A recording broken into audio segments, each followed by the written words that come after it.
যেরকম এর আগে যে সরকার ক্ষমতায় ছিল তাই কিন্তু বর্তমান নিয়ে খুব অহংকার করছে, এ দেশ আমার বাপের, এ দেশ আমার। এমনভাবে কথা বলতো যে সব কিছুই মনে হয় তাদের, ঠিক কিনা বলে? হ্যাঁ, আপনারা বলেন তো তাদের ভবিষ্যতের খবর কি হলো? ভবিষ্যৎ বোঝেন না, বর্তমান আউট হয়ে গেছে। এখন ভবিষ্যতে বিদেশে পলায় আছে, তারপরেও বর্তমানের বাড়ি ঘর ভাঙ্গা চুরমার করে দিচ্ছে। জোরে খান কথা, ঠিক কিনা? আজকে তো আমি আশ্চর্য হয়ে গেছি, আজকে 32কে 36 করে দিছে। 32 কত করে দিয়েছে? 36। একবার বুলডোজার দিয়ে মাটির সঙ্গে গুড়াই দিছে। এখান থেকে আমাদের সতর্ক হতে হবে যে অতীতে আমরা রুহের জগতে ছিলাম, বর্তমানে আমরা দুনিয়ার জগতে আছি, ভবিষ্যৎ আমাদেরকে কবরের জগতে যাওয়া লাগবে। জোরে কোন ঠিক কিনা? হ্যাঁ, খালি এই 3টা কাল যদি আমরা খেয়াল করতাম তা আমাদের দ্বারা কোনো অন্যায় অপকর্ম হতো না। আপনারা বলেন তো এই পৃথিবীর সবচাইতে বড় মাস্তানের নাম কি? এই পৃথিবীর কিয়ামত পর্যন্ত অত বড় মাস্তান, এত বড় ক্যাডার, এত বড় খারাপ মানুষ কেউ হতো না, ইবলিস না। আর নাম হলো হযরত উমর। এই যে একজন কইছে নাম হলো হযরত উমর, যিনি খোলা তরবারি নিয়ে আল্লাহর নবীকে হত্যা করার জন্য রাস্তা নিয়েছিলেন। নবীর বিরুদ্ধে কোনো কথা বলা যাবে না, আর সেই নবীকে হত্যা করার জন্য তরবারি হাতে নিয়ে রওনা দিয়েছেন। কি মনে করতেছেন? হায় হায় রে! তো সেই উমরকে আল্লাহ তাআলা পৃথিবীর সবচাইতে ভালো মানুষ বানায় দিলেন। এটা কোনো মন্ত্রতন্ত্র দিয়ে না, এটা হলো আল্লাহর কোরআনের ওসিলায়। জোরে কোন কথা, ঠিক কিনা? কোরআনের পরশ পাইলে মানুষ কি হয়? সোনার মানুষ হয়ে যায়। আর আমরা কোরআনের ওয়াজ শুনি, যত শুনি তত মনে হয় আগে যা ছিলাম তার সাথে খারাপ হয়ে যায়। কারণ কি? উমর শুধু শোনে নাই, উমর গ্রহণ করেছে। আজকে আমরা শুধু কোরআন শুনবো না, বাস্তবে আল্লাহর কোরআনকে আমাদের গ্রহণ করা লাগবে। জোরে কোন ঠিক? হ্যাঁ, আল্লাহর কোরআনকে গ্রহণ করলে ওই মানুষটা এত ক্ষমতাবান মানুষ হয়ে যায়। কোরআনের কারণে আল্লাহ হযরত ওমরকে বাংলাদেশের মতন 96টা দেশের খলিফা বানায় দিলে, এই কোরআনের কারণে। ওমর ফারুক চিন্তা করেন যে এত কোরআনের পাওয়ার, এই পাওয়ারটা আমি একটু নিজের চোখে দেখতে চাই। আমরা বাংলাদেশের মুসলমান কিন্তু কোরআনের পাওয়ার দেখিনি, বরং কোরআনের 50 বছর সত্য তাফসীর করার পরে তাকে আমরা দেখলাম 13 বছর জেলখানায়। জোরে কোন কথা, ঠিক কিনা? আমাদের দেশে কোরআনের পাওয়ার কি? কোরআনের হক কথা বললে তাকে ধরে জেলখানাতে হবে, জেলখানার যদি না মরে তাকে আবার ট্রান্সফার করে হাসপাতালে নিয়ে গিয়ে হত্যা করা হবে। জোরে কোন কথা, ঠিক কিনা? এটা কি কোরআনের পাওয়ার না লাঞ্ছনা? তা আপনারা কি কোরআনের লাঞ্ছনা, গঞ্জনা, কোরআনের অপমানকে আপনারা দেখতে চান? জোরে বলেন, দেখতে চান? কারা কারা চান না? 2 হাত তুলে আমার আল্লাহকে দেখান। লিল্লাহি তাকবীর! হাত নামান, হাত নামান। বাংলাদেশের অধিকাংশ গরিবের সন্তানেরা কোরআনের হাফেজ, কোরআন পড়ে। অধিকাংশ ধনী মানুষের সন্তান, নেতাদের সন্তান কোরআন পড়ে না। জোরে কোন কথা, ঠিক কিনা? হ্যাঁ, কারণ কি? কারণ হলো কোরআন হলো গরিব মানুষের, কোরআন গরিব মানুষের। আজকে শোনেন, ইন্না লিল্লাহ দিয়া আমি আপনাদের তাফসীর করে শোনাবো। এটা কিন্তু মানুষ মরার পরে পড়ার জন্য আল্লাহ নাজিল করেনি, যে মানুষ মরে আর তোমরা পড়ো, এ কথা আল্লাহ কোরআনের কোনো জায়গাতে বলেনি। বরং আল্লাহ বলেছেন ইজা, মানে যখন আসাবাতুহুম মুসিবা, তোমাদের উপরে বিপদ আপদ মুসিবত আসবে, ক্বালু, তখন তোমরা বলবে ইন্না লিল্লাহি ওয়া ইন্না ইলাইহি রাজিউন। তাহলে ইন্না লিল্লাহ কখন পড়া লাগবে? যখন বিপদ আপদ মুসিবত আসবে। আর আমরা কখন পড়ি? যখন মানুষ মরে। উল্টা হলো না? আপনারা বলেন তো, মুসলমানের জন্য বাঁচা বিপদ না মরা বিপদ? মুসলমানের জন্য ঈমান নিয়ে বাঁচাই বিপদ। বর্তমান বাংলাদেশে মরাই ভালো। জোরে কর কথা, কথা কন না কেন? মরাই ভালো। তাহলে মরা ভালো তো বিপদের আয়াত করতেছেন তার মানে? মানে উল্টার দিকে গাড়ি চলতেছে, উল্টা দিকে চললে হবে না তো, সিধা দিকে চলাতে হবে, ঠিক কিনা বলেন? আমার ড্রাইভার এসে আপনার ওই যে কি কয় মুরল থেকে এত জোরে গাড়ি ছাড়ছে, বুঝলেন? আমরা বিষ্ণুপুরের খুঁজে পাই না, যাই দিকে আদম দিকে লেখা বুঝতে, এই 2 মিনিটের মধ্যে আদম দিকে। খেয়াল করা দরকার, জোরে ঠিক কিনা? গাড়ি আবার ব্যাক করে খেয়াল করি, যাকে একটু জিজ্ঞাসা করতে, ভাই বিষ্ণুপুরকে সামনে যান, সামনে যান। হ্যাঁ, খালি শুনলে হবে না তো, আপনারা একটু খেয়াল করেন যে বিপদ আপদ মুসিবতের আয়াত আমরা মানুষ মরার পরে কেন করি? আমরা মনে করি মরাটাই বিপদ, আসলে মরা বিপদ না। ঈমান নিয়ে কোনো মুসলমান যদি মারা যায়, মরার সঙ্গে সঙ্গে আল্লাহ তার জন্য 8টা জান্নাতের দরজা খুলে দেয়।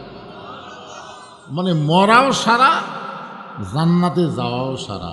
আল্লাহ কোরআনে বলেন, ফাদখুলি ফি ইবাদি ওয়াদখুলি জান্নাতি।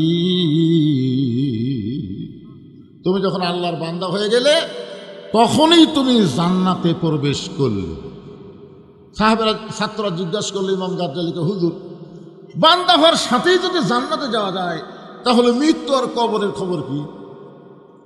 ইমাম গাজ্জালী বললেন, দীর্ঘ বহু বছর মৃত্যু আর কবরকে আমি সাধনা করে আল্লাহ পাক আমাকে দেখাইছে। এই শোনেন, সাধনা করলে কি করা যায়? দেখা যায়, দেখা যায়।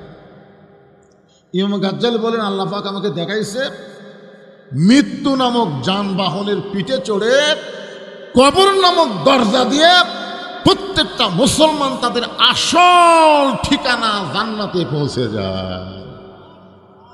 তাহলে মৃত্যু কি? যানবাহন। মৃত্যু কি? আর কবর কি? দরজা। এই কবর হলো দরজা, মৃত্যু হলো যানবাহন। আর আমরা মৃত্যু আর কবরকে নিয়ে বেশি ভয় করি। ভয় মুসলমান একমাত্র করতে হবে কাকে? আরো জোরে বলেন। আজরাইলকে ভয় করেন নাকি? অনেক লোক ভয় করে। হাই রে আজরাইল রে! কোন এক বক্তা নাকি ওয়াজ করছে, সাগরের সব পানি আজরাইল মাথায় ঢাললে নাভি পর্যন্ত আসবে না, এত বড় আজরাইল আমাদের জান কবজ। ওরে বাবা! আরে পাগলা, শুধু আজরাইল নয়, সমস্ত ফেরেশতা আমাদের বাবা আদমকে সেজদা করেছে। ওরে কোন কথা ঠিক কিনা? মানুষের দাম ফেরেশতার সাথে কম না বেশি? অনেক বেশি। মাটির আদমকে আল্লাহ সৃষ্টি করিয়া ঘোষণা করিলেন আল্লাহ শ্রেষ্ঠ বলিয়া, তাই নূরের ফেরেশতা করে আদমকে সেজদা। সবার চেয়ে দিলেন মাটির মানুষকে সম্মান। সবাই বলেন আল্লাহু আল্লাহু, তুমি জানলে জালালুহু, শেষ করা তো যাই না গে তোমার গুণগান। আলহামদুলিল্লাহ।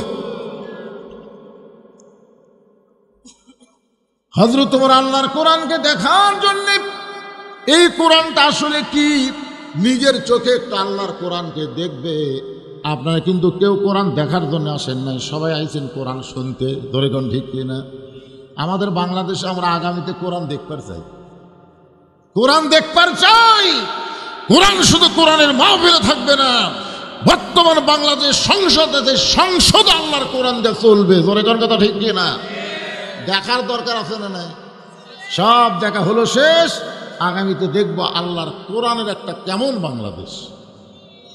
হযরত ওমর আল্লাহর কোরআনকে দেখার জন্য ছদ্মবেশে মদিনার অলি গলি ঘুরতেছেন। হঠাৎ হযরত ওমর দেখতে পায় 2 পাহাড়ের মাঝখানে একটা গিরিপথ। ওই গিরিপথের ভিতরে সুন্দর একটা মেয়ে ধীর গতিতে হেঁটে হেঁটে চলতেছে। ওমর ফারুক দেখলেন 2 পাহাড়ের মাঝখানে একটা সরু পথ, গিরিপথ। ওই গিরিপথের মধ্যে একটা সুন্দরী মেয়ে। ধরে কোন কি মেয়ে? ধীর গতিতে হেঁটে হেঁটে চলতেছে। মেয়েটার সামনেও কোনো মানুষ নাই, পিছনেও কোনো মানুষ নাই, একা একা ধীর গতিতে মেয়েটা যখন চলতেছে, ওমর ফারুক মেয়েটার দিকে তাকায় বললেন আলহামদুলিল্লাহ। এখন আপনারা ফতুয়া খুঁজবেন, তাহলে সুন্দর মেয়ের দিকে তাকানো যায় না? ওমর ফারুক তাকায় আলহামদুলিল্লাহ বলল। ওমর ফারুক মেয়েটার চেহারা দিকে সুন্দরী বলতেছে না, মেয়েটার আপাত মস্তক আল্লাহর আইন পর্দা। মেয়েটা যদি দেখতে কালো হয়, যদি দেখতে খাটো হয়, এরপরেও যদি আল্লাহর আইন পর্দা মেনে চলে, কোরআনের আইন যখন বাংলাদেশে চলবে, এদেরকেই কেবলমাত্র সুন্দরী বলবে। ধরে কোন কথা ঠিক কিনা? আমি যেই বলবো পর্দানিশী নারী যারা, আপনারা সকলেই জবান খুলে বলবেন বিশ্ব সুন্দরী তারা। বলতে পারবেন না? পর্দানিশী নারী যারা, ওদের দেখেন যে ছেলে পেলে দৌড়াদৌড়ি করতেছে, লাফালাফি করতেছে, এই ছেলেরা কিন্তু অধিকাংশই বেপর্দার পেট থেকে বের হয়েছে, ওর বাঁ সিজার করাক বার করছে। জোরে কারণ কী করে? আর অধিকাংশ সিজারকারী ডাক্তার হলো মরদ মানুষ। একটা মেয়ে মানুষের পেট লাড়িয়া সাড়িয়া সেই পেট কাটিয়ে বাচ্চা বার করতেছে, ওই কি মাল হয়ে বাড়াচ্ছে বুঝতেছেন না? এই সিজার করার বাচ্চারা দেখেন গেল হো হো হো করতে, কারণ জন্মের 2 দিন আগে ওর জন্ম আছে। ওই নর্মালি জন্ম হতো 2 দিন পরে, কিন্তু পেট কাটার পরে দেখে তো ঘুম পাচ্ছিস। এখন ডাক্তার কয় কে রে, পেটও কাটলাম, ঘুমও আছে, কি করি? তখন পা ধরে বাড়ি করে মাথার উপরে একটা ঘুরেন দেয়, এইরকম একটা ঘুরেন দিতি, ওই তখন ওই ঘুরেন এই করে কান্দে ওঠে। ওই যে ঝাঁকি খায়, ওই ঝাঁকি খায় অস্থির। দুনিয়াতে আসার পরে মোবাইল ছাড়া ভাত খায় না। ধরে কোন কথা ঠিক কি না? আর মোবাইল ছাড়া কান্না বন্ধ হয় না। ওই ফুচকা দূরে খালি দরজা ডিস্টার্ব করতেছে। এই মাহফিলের যুবকেরা কোথায় রে? ওকে সাইজ করো। হ্যাঁ, চিল্লা চিল্লি করে, হায় হায়। একটু মনোযোগ দিয়ে কথাগুলো শুনবেন। এখন আপনাদের কাছে আমার একটা মিছিল করা লাগবে। সেই মিছিলটা হলো বেপর্দা নারী যারা, বিশ্ব বেহায়া তারা। আমি যেই বলবো বেপর্দা নারী যারা, আপনারা বলবেন বিশ্ব বেহায়া তারা। বেপর্দা নারী যারা, এই যুবকেরা এবার একটা তোমাদের স্লোগান হবে। আমি যেই বলবো বেপর্দা নারী যারা, তোমরা বলবা শিলা কলা তারা। কি কলা? শিলা কলা বুঝেন? এক গামলায় শোঁচাওয়ালা, এক গামলায় শিলা। এখন কলাওয়ালা বসে আছে, খরিদ্দার আসে খালি শোঁচাওয়ালার দাম জিজ্ঞাসা করতে, ভাই কত করে হালি, কত করে কেজি? একই গাছের কলা রে, এই যে গামলা। ভাই শিলা কলা আমি কিনি না। তুই কি কলা শিলা খাইস না? শিলাই তো খাই, তো আগে থেকে শিলা আছে, তাহলে নিবি আর খাবি। ঠিক হন? চোঁচাওয়ালা কলা কিন্তু দেখতে খুব একটা ভালো লাগে না। গায়ের উপরে দাগড়া পড়ে আছে, দাগ পড়ে আছে, হয়তো কালো কালো দেখা যায়, কিন্তু যেই ছিলে ও বাবা রে, আয় হায়। বেপর্দা নারী কোনোদিনও সুন্দর হতে পারে না। বেপর্দা নারী যারা, ব্রয়লার মুরগি তারা। বেপর্দা নারী যারা, ব্রয়লার মুরগি তারা। ব্রয়লার মুরগি বোঝেন? দেশি মুরগি আপনার দেখলেই মারবে দৌড়। আপনি তাকায় দেখেন আজরা পাঁজরা সব ঢাকা, কিছুই দেখা যায় না। আর ব্রয়লার মুরগি আপনার দেখে দৌড় মারবি, ওইখানে ওটি ঘুরবি, আপনি তাকায় দেখেন আজরা পাঁজরা সব বার করে থাকছে। ওমর ফারুক মেয়েটার নিকটে গিয়ে বললেন, মা, এই নির্জন পথে তুমি একা একা চলতেছ, তোমার সামনেও কোনো মানুষ নাই, পিছনেও কোনো মানুষ নাই, তোমার অন্তরে কি কোনো ভয় ডর লাগে না? মেয়েটা হেজাবের ভিতর থেকে বলে, পথিক, তুমি কি হযরত উমরকে চিনো? সোনালো বলেন। মেয়েটা কাকে বলতেছে? ওমর ফারুককে বলতে, পথিক, তুমি কি হযরত উমরকে চিনো? যদি হযরত উমরকে চিন্তা তাহলে এরকম বেসাইজা কথা বলতা না। ওমর ফারুক বললেন, মা, আমি কি বেসাইজা কথা বললাম? মেয়েটা বলে, পথিক রে, হযরত উমর যেদিন থেকে আল্লাহর কোরআন দিয়ে রাষ্ট্র চালায়, সেদিন থেকে পৃথিবীর এক প্রান্ত থেকে আর এক প্রান্ত পর্যন্ত একটা মেয়ে মানুষ নির্ভয় হেঁটে যাবে, তার কলিজার মধ্যে আল্লাহ ছাড়া অন্য কারো ভয় থাকবে না। আল্লাহর কোরআন দিয়ে যখন রাষ্ট্র চলবে, তখন শুধুমাত্র কেবলমাত্র ভয় থাকবে কার? আরো জোরে বলেন। আর এখন ভয় কার? সেদিন ষোড়শী নির্জন পথে যাবে, কোনো জন কটু কথা কবে না, পথে আর প্রান্তরে সম্পদের মোহে পড়ে খুন আর রাহাজানি হবে না। সবাই আমার সঙ্গে বলা লাগবে, ভাইজান, আগামীতে যদি কোরআন দিয়ে বাংলাদেশ দেখতে পারছেন, তারা সবাই বলবেন, যদি মেনে চলি কোরআন। বলেন, যদি মেনে চলি কোরআন আর রাসূলের বিধান, সকলেই শান্তি স্মৃতিতে থাকবে, বাংলার আকাশে কলেমার পতাকা যেদিন দুলবে। আল্লাহু আকবার। ওমর ফারুক বললেন, মা তুমি যেইভাবে চলতেছ ধীরে ধীরে, আমার মনে হয় তোমার ভিতরে কোনো দুঃখ লুকে আছে। মেয়েটা বলে, পথিক তুমি ঠিক কথাই বলেছ, আমি আসলে একজন দুঃখী নারী। সুবহানাল্লাহ। মেয়েটা হেজাবের ভিতর থেকে বলতে, পথিক তুমি ঠিক কথাই বলেছ, আমি আসলে একজন দুঃখী নারী। আজকে 6 দিন হলে হযরত ওমরকে আমি খুঁজতেছি, আজকে 6 দিন হলে হযরত ওমরকে খুঁজতেছি। ওমরকে যদি খুঁজে পাই তাহলে আমার দুঃখের কথা তাকে একটু বলবার চাই। ওমর ফারুক বললেন, মা তুমি পাগলি নাকি? তুমি কি পাগলি নাকি? যে ওমর হলো বাংলাদেশের মতন বুঝানোর জন্য বলতেছি, অর্ধ পৃথিবীর খলিফা, সে ওমরকে যদি তুমি পাবার চাও তাহলে সংসদ ভবনে যাও, গণভবনে যাও, বঙ্গভবনে যাও। বঙ্গভবন, গণভবন, সংসদে না গিয়া 2 পাহাড়ের মাঝখানে রাস্তার মধ্যে খুঁজতেছ। ওমর কি গরু ছাগল নাকি? মেয়েটা বলে, পথিকে তুমি জানো না, আল্লাহর কোরআন দিয়ে যখন রাষ্ট্র চলবে তখন নেতা খোঁজা লাগবে না, নেতারাই দুঃখী মানুষকে খুঁজে বেড়াবে। এই আল্লাহর কোরআন দিয়ে যখন রাষ্ট্র চলবে তখন নেতা খোঁজা লাগবে, নেতারাই দুঃখী মানুষকে খুঁজে বেড়াবে। আমাদের বাংলাদেশে 5 বছর পর পর তখন ভোট আসে, তখন নেতারা এলাকাত আসে। জোরে কোন কথা ঠিক কিনা? ভোট পাইয়া তখন এমপি হয়ে যায়, আর নেতার খবর নেই। দেখেন, ভোটের আগে আমার ওয়াজ আছে, ভোটের আগে এক নেতা এক আসরের নামাজ 4 বার পড়েছে। এক নেতা এক আসরের নামাজ কয়বার? যেখানে 10 জন লোক দেখে সেখানে বলে আগে নামাজ, আগে নামাজ। যেখানে 10 জন থাকে সেখানে আগে নামাজ। চামচা বলতেছে, নেতা 4 বার হলো, এই ভোটের আগে হোক, অসুবিধা কি? ভোটের আগে পড়ে নামাজ, ভোট গেলে আর পড়ে না। এরকম কিছু নেতা আছে না নাই? কথা বলে না, আছে না নাই? ভোটের আগে মাথায় টুপি দেয়, মুখে দাড়ি রাখে, দাড়ি কিন্তু খুব ছোট ছোট রাখে, মানে যে কোনো সময় যেন কামানো যায়। কথাটা বুঝলেন না? মাথা টুপি একেবারে ব্যাটারির কালি, সরষের তেল দিয়ে। ও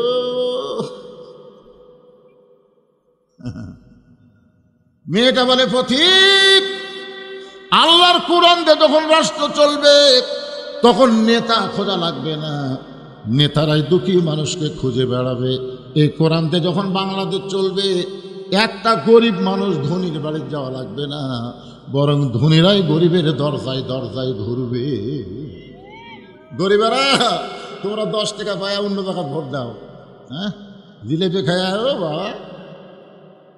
সব মার্কারে ভোট দেওয়া যাবে না, সব মানুষকে ভোট দেওয়ার কথা আল্লাহ কোরআনে বলেন নাই। আল্লাহ কোরআনে বলেছে, ইন্নাল্লাহা ইয়ামুরুকুম আন তুআদ্দুল আমানাতি ইলা আহলিহা ওয়া ইযা হাকামতুম বাইনান নাস আন তাহকুমু বিল আদল। জোরে কোন সুবহানাল্লাহ। আল্লাহর কোরআন দিয়ে যখন রাষ্ট্র চলবে তখন ধনীরা গরিব মানুষকে খুঁজবে, কারণ ধনীদের যে সম্পদ আছে, সম্পদের মালিক ধনী না, সম্পদের মালিক হলো আমার আল্লাহ। আল্লাহ বলবে, 2.5 টাকা গরিবক না দেওয়া পর্যন্ত তুই জান্নাতে যেতে পারবি না। হিসাব কর, হিসাব কর, তো কয় টাকা আছে হিসাব কর। তাহলে 1000-এ 25 টাকা, 1 লাখে 2,500, 1 কোটিতে 2.5 লাখ, 100 কোটিতে 2.5 কোটি।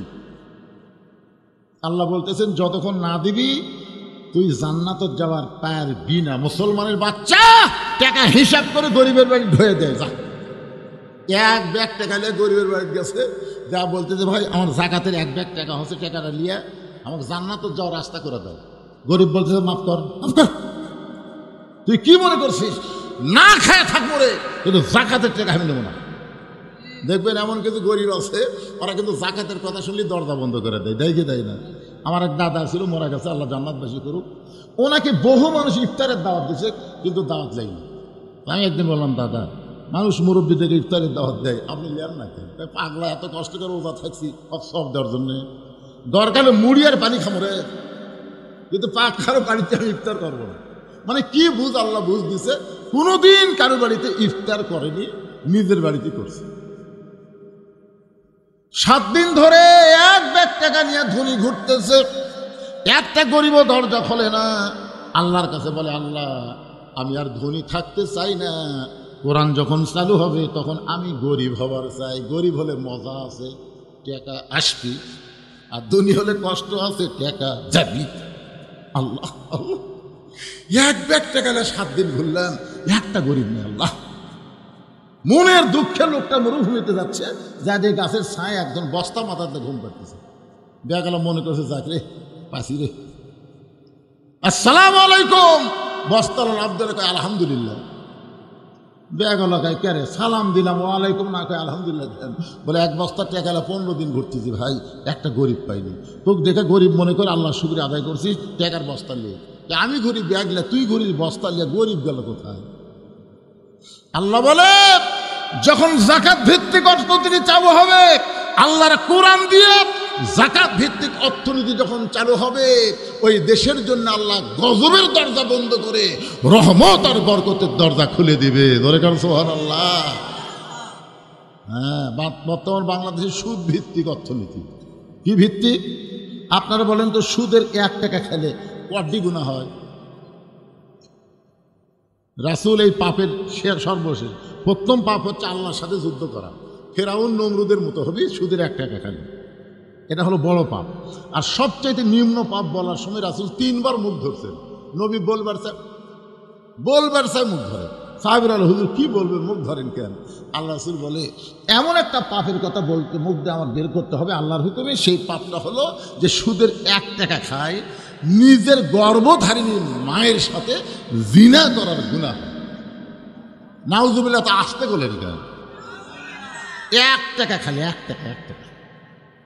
এখন আপনারা খান কিনা আল্লাহ ভালো জানে। খায়? খায়। আল্লাহর বান্দার আজ থেকে তওবা করবেন, আল্লাহ যেন তওবা করার তৌফিক দেয়। জোরে কারণ আমিন। মেয়েটা বলে, পথিক আর 6 দিন হলে উমরকে খুঁজতেছি, আর 1 দিনের মধ্যে যদি পাওয়া না যায়, আমি আল্লাহর কাছে উমরের বিরুদ্ধে বিচার দেব। উমর ফারুককে মেয়েটা কি বলতেছে, পথিক আমি কয়দিন হলে খুঁজতেছি, আর 1 দিনের মধ্যে যদি উমরকে পাওয়া না যায়, আমি আসল জাকাত বিচার দেবো। আসল জাকাত। আপনার বলেন তো আসল জায়গা কোনটা? হাসিনার বিচার কিন্তু জজ কোর্ট, হাইকোর্ট, সুপ্রিম কোর্ট করে পারবি না। পারবে? আমরা 15.5 বছর দেখছি, কাম হয় না। কারণ সব কোর্ট উনি দখল করছেন। সব কোর্ট দখল করা, ভালো মানুষ জেলখানা, খারাপ মানুষ জামিন পায়। গাবলার মতন মানুষ বেড়া করে, আর আমার মতো আলেমকে হাত করা নিয়ে জেলখানা নিয়ে যায়। ধরে কোন কথা কন না কেন ভাই? একটু মনোযোগ দিয়ে শুনবেন। যখন দুনিয়ার কোন মানুষের কাছে বিচার পাওয়া যায় না, বিশ্বাস করবেন আসল বিচারক হলেন আল্লাহ। মেয়েটা বলতে 6 দিন হলো উমরকে খুঁজতেছি, আর 1 দিন না পাওয়া গেলে আমি আসল জায়গায় বিচার দেব। সঙ্গে সঙ্গে উমর ফারুক হাঁটু করে বলতেছে, মা তুমি যে হযরত উমরকে খুঁজতেছ, আমি হইলাম সেই উমর। হাঁটু গেড়ে বসে বলতেছে, মা তুমি যে উমরকে খুঁজতেছ, আমি হইলাম সেই উমর। মেয়েটা বলতেছে, আমিরুল মুমিনিন, তাহলে আপনি চোরের মতন একা একা কেন ঘুরতেছেন? আপনার কি কোনো চামচা নাই? ঘরে কোন কি নাই? চামচা বোঝেন না?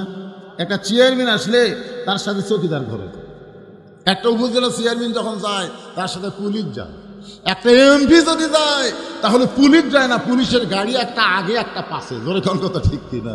আর আপনি হলেন অর্ধ পৃথিবীর খলিফা, বাংলাদেশের মতন 96টা দেশের খলিফা, আপনার কি কোনো চামচা নেই?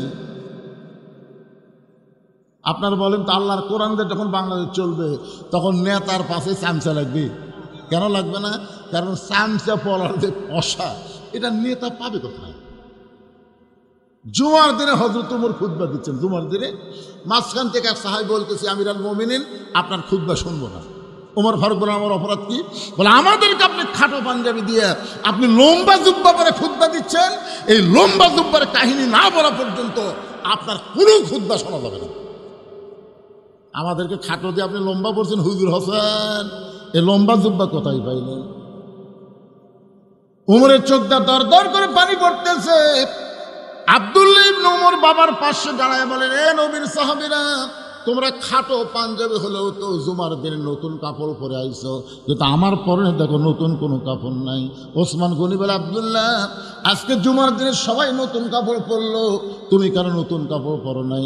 আব্দুল্লাহ বলে, আমি নতুন কাপড় যদি পরতাম তাহলে আমার বাবার জুব্বা লম্বা হতো না। আমার জুব্বার কাপড় বাবাকে দান করার পরে বাবার কাপড় আমার কাপড় একত্র করে বাবা লম্বা জুব্বা বানায় খুতবা দেয়।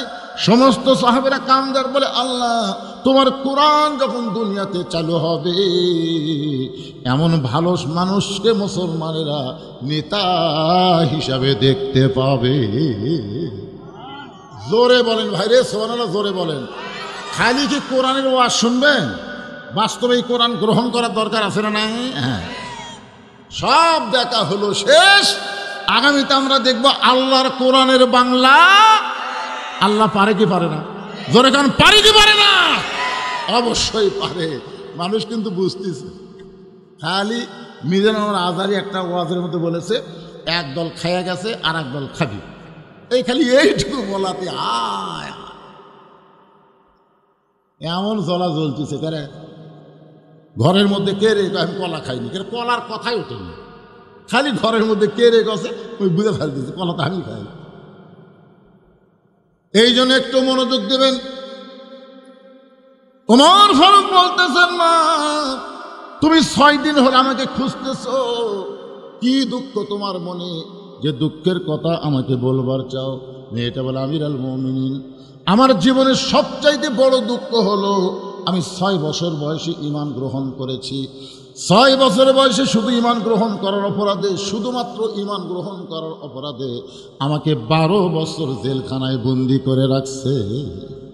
কোনো অপরাধ নাই। আল্লামা সাইদি হুজুরের কোনো অপরাধ আছে? মামুনুল হকের কোনো অপরাধ আছে? আমির হামজার কোনো অপরাধ আছে? বদরুশিদের কোনো অপরাধ আছে? এ পর্যন্ত 9 বার কেন নিয়ে গেল? চিন্তা করে দেখেন একটু। খেলতে শুধুমাত্র ঈমান গ্রহণ করার অপরাধে 12 বছর জালিমের শাহী জিন্দাখানায় আমাকে বন্দি করে রাখছে। সকালবেলা 3টা করে চাবুক মারছে, বিকেলবেলা 3টা করে চাবুক মারছে। আমার দেহের এমন কোনো জায়গা নাই যে জায়গায় চাবুকের আঘাত লাগে নাই। আমিরুল মুমিনিন, আপনি যখন রোম পারস্য দখল করলেন, রোমের জেলখানার মধ্যে আমি বন্দী ছিলাম। আপনি যখন রোম পারস্য দখল করলেন তখন আপনি ঘোষণা করলেন, মুসলমান কোনো রাষ্ট্র যখন দখল করবে ওই রাষ্ট্র তখন আল্লাহর কোরআন দিয়ে চলবে। আর আল্লাহর কোরআন দিয়ে যখন কোনো রাষ্ট্র চলবে ওই রাষ্ট্রের মধ্যে জেলখানার কোনো দরকার হবে না। আপনি জেলখানার দরজা মুক্ত করে দেওয়ার পরে আমি জেলখানা থেকে বের হইয়া এখন আমার 18 বছর বয়স, কারণ 6 বছর বয়স ঈমান গ্রহণ করেছি আর 12 বছর জেলখানায় বন্দি ছেড়েছি। এই 18 বছরের যৌবনা মেয়ে আমি কোথায় যাব? কারণ আমার দাদা খ্রিস্টান, আমার বাবা খ্রিস্টান, রোম দেশের সকলেই খ্রিস্টান। ওই খ্রিস্টান দেশের একজন মুমিনা নারী কোথায় যাব? এই জন্য 2 পাহাড়ের মাঝখানে 6 দিন হলে আপনাকে খুঁজতেছি। যদি আপনাকে খুঁজে পাই, নিয়ত করেছি আপনার কাছে দুঃখী মেয়েটা একটু আশ্রয় চায়। ওমর ফারুক মুস্কি হাসি বললেন, মা, আমি তোমাকে আশ্রয় দিবার পারবো না। মেয়েটা বলতেছে, আমিরুল মুমিনিন, আমি শুনেছি আপনি অত্যন্ত ভালো মানুষ, আমার মতন দুঃখী মেয়েকে আপনি আশ্রয় দিবেন না, এটা কেমন কথা? ওমর ফারুক বললেন, মা, আশ্রয় দেওয়ার মালিক হচ্ছে আল্লাহ। জোরে কারণ মানুষ মানুষের কাছে আশ্রয় চাইতে পারে না, আশ্রয় চাইতে হবে কার কাছে?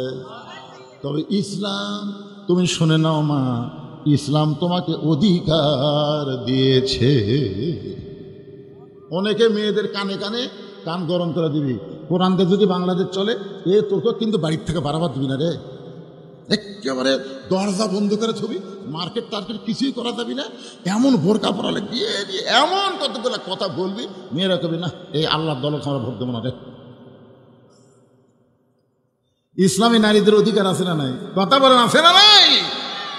নবী আমার ঘরের মধ্যে বসে আছেন, এমন সময় উম্মাহাতুল মুমিনিন ঘরের মধ্যে ঢুকলেন।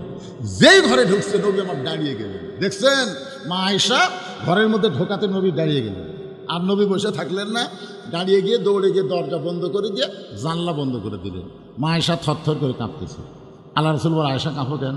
বলে, হুজুর আপনার জুতার পরশে আল্লাহর আরশ ধন্য হয়ে গেছে, আপনার ঘরে ঢুকে আমার বড় ভয় লাগতেছে। আল্লাহ রাসূল বলে, আয়েশা একজন নবীর জুতার পরশে আল্লাহর আরশ ধন্য হয়েছে, একজন নবীর। আয়েশা বলে, হুজুর আপনি তো সেই নবী। রাসূল বলে, আমি ছিলাম, কিন্তু দরজা বন্ধ হওয়ার পরে আমি আর নবী নাই, আমি হলাম স্বামী আর তুমি আমার বিবি। মা আয়েশা দৌড়ে এসে নবীর বুকের মধ্যে মাথা লুকায় বলে, আল্লাহ আমার নবী শুধু বিশ্ব নবী নয়, আমার নবী হলেন পৃথিবীর 1 নম্বর স্বামী। ধরে কর সুবহানাল্লাহ। এই কথা মা আয়েশা যেই কইছে, নবী ডান হাত কানা, আমার হাতের দিকে তাকান, ডান হাত কানা মা আয়েশার পিঠের উপরে নিয়ে একটা ঠাসি দিছে, এরকম একটু চাপে ধরছে। ইতিমধ্যে আল্লাহ কয়, জিবরাইল কোরআন নিয়ে নবীর কাছে যাও। জিবরাইল কয়, আল্লাহ কোরআন নিয়ে নবীর কাছে যাবো মানে? হ্যাঁ জিবরাইল, নবী ঘরের মধ্যে যে আমল করতেছে, এই আমলের কারণে আমি আল্লাহর আরশ খুশি হয়ে গেছে, যার কারণে নবীর উপর আয়াত নাযিল করতেছি। জিবরাইল বলে, আল্লাহ কি আমল এত পালেন করে, কি আমল করতেছে না আল্লাহ জানি, আমার দোস্ত জানে। ধরে কোন সুবহানাল্লাহ। ফেরেশতা জিবরাইল আল্লাহর নবীর ঘরের পাশে দাঁড়িয়ে সালাম দেয়, বলে, নবী গো ঘরের মধ্যে কি আমল করতেছেন? আল্লাহর আরশ খুশি হইয়া কোরআনের আয়াত আল্লাহ নাজিল করেছে। মা আয়েশা বুকের মধ্যে থেকে বলি, ইয়া রাসূলুল্লাহ এটা কেমন কথা? আমি আপনি প্রেম করতেছি, এই খবর আল্লাহর কাছে গেল, এই খবর জিবরাইল জানলো কেমনে? রাসূল বলে, আয়েশা শুনে নাও, ঘরের খবর, স্বামী স্ত্রীর প্রেমের খবর একমাত্র আল্লাহ ছাড়া দুনিয়ার ফেরেশতারাও পর্যন্ত জানবে না। জোরে কর না সুবহানাল্লাহ। কারণ স্বামী স্ত্রী প্রেম করে ঘরের ভিতরে, আর প্রেমিক প্রেমিকা প্রেম করে 14ই ফেব্রুয়ারি কাতি মাসা কুত্তার মতো, যেখানে সেখানে জোড়া লাগে। জোরে কথা কর না কেন ভাইরে? এটা কি মাস? এইবারে ঠেলা বুঝবি, যে দিনে 14 ফেব্রুয়ারি সেই দিনই সবে বরাত। জোরে কর কথা, ঠিক কিনা? যদি কেউ 14ই ফেব্রুয়ারি প্রেম করে, ওই রাত্রে আল্লাহর নাম তুমি যাও রে। জোরে কর কি তুমি যাও রে। অবৈধ অবৈধ সন্তান ছাড়া বিবাহের আগে কোনো যুবক কোনো নারীর সঙ্গে প্রেম করতে পারে? কথা বলতে হবে, পারে? জোরে বলেন, পারে? পারে না। ফেরেশতা জিবরাইল বলে, নবী গো কি আমল করতেছেন? যে আমল করেন কারণে আল্লাহর আরশ থরথর করে আনন্দে কাঁপতেছে। আল্লাহ তাআলা আয়াত নাযিল করলো, হুন্না পড়েন, যারা পারেন তারা পড়বেন। হুন্না লিবাসুল লাকুম ওয়া আনতুম লিবাসুল লাহুন্না। স্বামী হলো বিবির পোশাক, বিবি হলো স্বামীর পোশাক। যারা আপনারা বিয়ে করছেন, আপনাকে ব্যালুস কয় না? আয়েশা বলেছেন, আমি রাসূলের সাথে যত রাত ঘুমাইছি 2 বালিশে কোনো দিন ঘুমাইনি। আমাদের বালিশ ছিল একটা। আমার মুখ নবীর মুখ, মুখামুখি করে ঘুমানো হলো সুন্নত। মুখ একেবারে মুখের সাথে মুখ লাগায় ঘুমানো হলো নবীর সুন্নত। আজকে যদি এই সুন্নতের কথা বলি, মেয়েরা আমার কাছে সিলিপ দিবে, হুজুর খবরদার এই সুন্নতের কথা কন না হুজুর। এরা যে বিড়ি খাওয়া খায়, ঘরের মধ্যে ঢুকলে মনে হয় ভোগরা পাটা ঢুকলো, মুখের কাছে মুখ গেলে তখন বমি হবে। এই জন্য আল্লাহ রাসূল বলেছেন, ঘুমানোর আগে শোনেন, ঘুমানোর আগে স্বামী স্ত্রী 2 জনই মেসওয়াক করা সুন্নত। আবার ঘুমের থেকে ওঠার সাথে সাথে 2 জনকে মেসওয়াক করা লাগবে। কি বিড়ি খেয়ে পাটা হয়ে? যদি কেউ বিড়ি খায় খান, অসুবিধা নাই, কিন্তু আপনি ঘুমানোর আগে বড়ই পাতার গরম জলে শোয়া মশারির তলে, গান আছে না নাই? আপনি বড়ই পাতা চাপে 3 বার কুলি করবেন, আর মুখের কোনো দুর্গন্ধ থাকবে না। আল্লাহর বান্দার একটু মনোযোগ দিয়ে শুনবেন, দরকার হলে বিড়ি বাদ দিবেন, বাদ দিলে কোনো সমস্যা নাই। 2-4 দিন সমস্যা হবে, তারপরে দেখবেন আপনার শরীরটা অটোমেটিক আল্লাহর রহমতে ভরপুর করে দিবে। জোরে কোন আলহামদুলিল্লাহ। মেয়েটা বলতেছে, আমিরুল মুমিনিন, ইসলাম আমাকে কি অধিকার দিল? ওমর ফারুক বললেন, মা বহু অধিকার তোমাকে ইসলাম দিয়েছে, কিন্তু 1 নম্বর অধিকার হলো 18 বছরের যৌবনা নারীর জন্য, ভালো করে শোনেন, 18 বছরের যৌবনা নারীর জন্য ভালো একটা ছেলের সঙ্গে বিবাহ বসা। মেয়েদের অধিকার অনেক আছে না নাই? 1 নম্বর অধিকার, মেয়েটার বয়স কত? 18 বছরের যৌবনা মেয়ের জন্য ইসলামের 1 নম্বর অধিকার হলো ভালো ভালো একটা ছেলের সঙ্গে বিয়ে বসা। ভালো সুন্দর একটা ছেলের সাথে না, ভালো ভালো ছেলের চরিত্র হলো 1 পয়সাও ডিমান্ড নেবে না, মহারণা নগদ দেবে। আপনার এলাকায় ডিমান্ড বোঝেন আপনারা? মহারণা বোঝেন? মানে 1 টাকাও ডিমান্ড নেবে না, যতটুকু মহারণা সব নগদ পরিশোধ করবে। এরা হলো ভালো ছেলে। আর কারা ডাকাত? ডাকাত বোঝেন না? ডিমান্ড সব নগদ, মহারণা সব বাকি। ডিমান্ড সব নগদ আর মহারণা কি সব বাকি। আপনারা বলেন তো, নবীর সবচাইতে গরিব জামাইয়ের নাম হলো হযরত আলী। নাম কি? আল্লাহ রাসূল যখন বললেন, আলী রে, ধনী ধনী ছেলেরা আমার ফাতেমাকে বিয়ে করবার চাইছিল, কিন্তু আল্লাহ তাদের অ্যালাউ করেনি রে আলী, তোকে আল্লাহ পছন্দ করে ঘটকালি করেছে, আমার কলিজার সঙ্গে তোর বিয়ে হবে। আলী বুড়ো আঙ্গুল দেখালে মাটি। রাসূল কই, বুড়ো আঙ্গুলে ভর দিয়ে কি করিস? আচ্ছা হুজুর, আমার মনের মধ্যে একটু কামনা আছিল। আল্লাহ রাসূল বলেন, মহারণা বিয়ে তো করবার চাই, ভালো মহারণা আমার কি আছে? আল্লাহ রাসূলই ভালো জানে। এই কি আছে মানে? মহারণা দেওয়া লাগবে। বলে, হুজুর আমার কি আছে? রাসূল বলেন, ওই যে জিহাদের ময়দানে তোর ঢাল থাকবে, তরবারি থাকবে, খালি হেলমেটটা বিক্রি করে মহারণা দে। তার মানে বোঝা গেল গরিব হলো বাকি দেওয়ার কথা ইসলামে নাই। অথচ আমাদের শাউল এলাকায় অনেক ছেলেরা বিয়ে করে মহারণা বাকিতে। ওমর ফারুক বললেন, মা তোমার 1 নম্বর অধিকার হলো ভালো একটা ছেলের সঙ্গে বিয়ে বসা, কিন্তু তুমি ভালো ছেলে কোথায় পাইবা? কারণ তোমার তো কোনো অভিভাবক নাই। আমি ওমর অভিভাবক হয়ে তোমাকে একটা ভালো ছেলের খবর দেই, দেখো তো ছেলেটা তোমার পছন্দ কিনা। মেয়েটা বলল, আমিরাল মুমিনিন, তাহলে বলেন তো ভালো ছেলের পরিচয় কি? ওমর ফারুক বললেন, ভালো ছেলের পরিচয় হলো 30 পারা কোরআনের হাফেজ। আলহামদুলিল্লাহ ভাই পারা। আচ্ছা 30 পারা কোরআনের হাফেজ কখন থেকে পাক শুরু হচ্ছে? কোন তো আপনার এলাকায় হাফেজ সাহেব নাই? হাফেজ সাহেবরা কখন থেকে পবিত্র হওয়া শুরু হচ্ছে? কোন তো 12 বছর। কে করো 12 বছর? এটা ঠিক আছে। 7 বছর থেকে ওই ছেলেটা পবিত্র হওয়ার শিক্ষা নিয়েছে। কারণ পবিত্র না হলে আল্লাহর কোরআন স্পর্শ করা যাবে না। জোরে কোন ঠিক কিনা? লা ইয়ামাসসুহু ইল্লাল মুতাহহারুন, তুমি স্পর্শই করতে পারবে না যতক্ষণ পবিত্র না হবে। তাহলে যেই বাচ্চা ছোটবেলা থেকে পবিত্র হওয়ার শিক্ষা নিল, ওই বাচ্চা খারাপই করার কোনো সুযোগ নাই। তো কয় বছর থেকে নামাজ ধরছে আপনারা জানেন? ওমর ফারুক বললেন, 30 পারা কোরআনের হাফেজ, 6 লক্ষ হাদিসের হাফেজ। ছেলেটার বয়স হলো 22 বছর, লম্বা হলো 6 ফুট 2 ইঞ্চি, গায়ের রং হলো ফর্সা, চাঁদের মতন চেহারা। ছেলেটার নাম হলো আব্দুল্লাহ ইবনে ওমর। মেয়েটা বলতেছে, আমিরাল মুমিনিন, আব্দুল্লাহ ইবনে ওমর তো আপনারই সন্তান।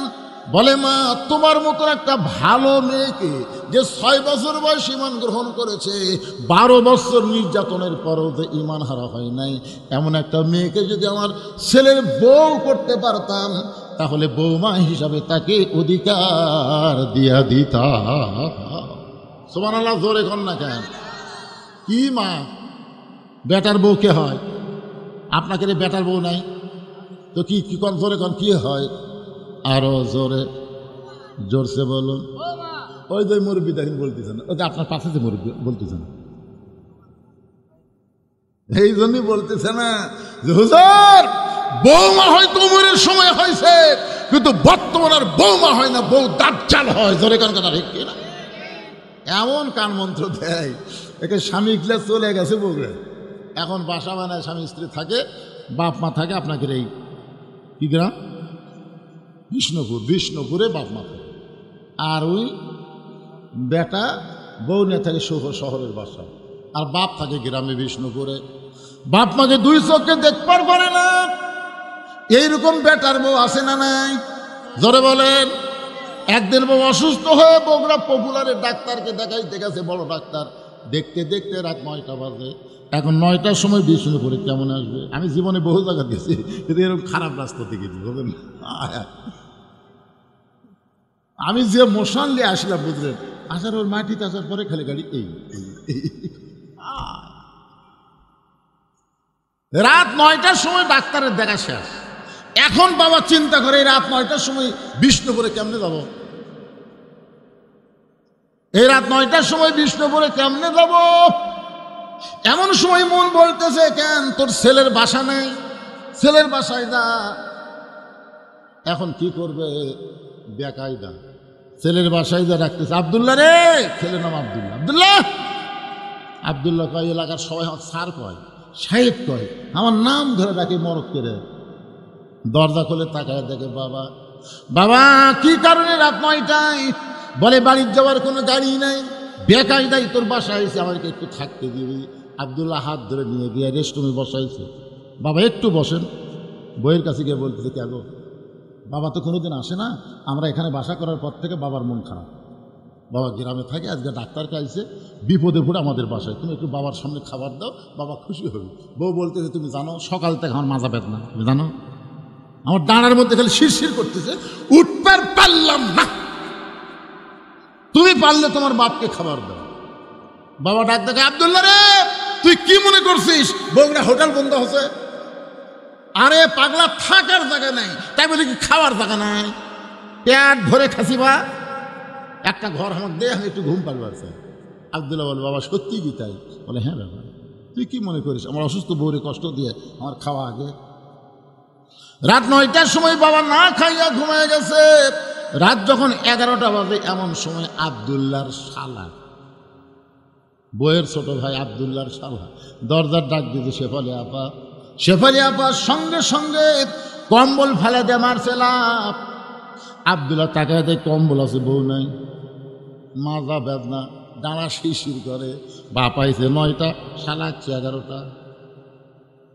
দরজা খুলে দিয়ে বলতে, ভাইজান এত রাত কেন হলো? বলে ক্রাম বোর্ড খেলতে খেলতে রাত হয়েছে, আপা ঘড়ি দেখি নাই।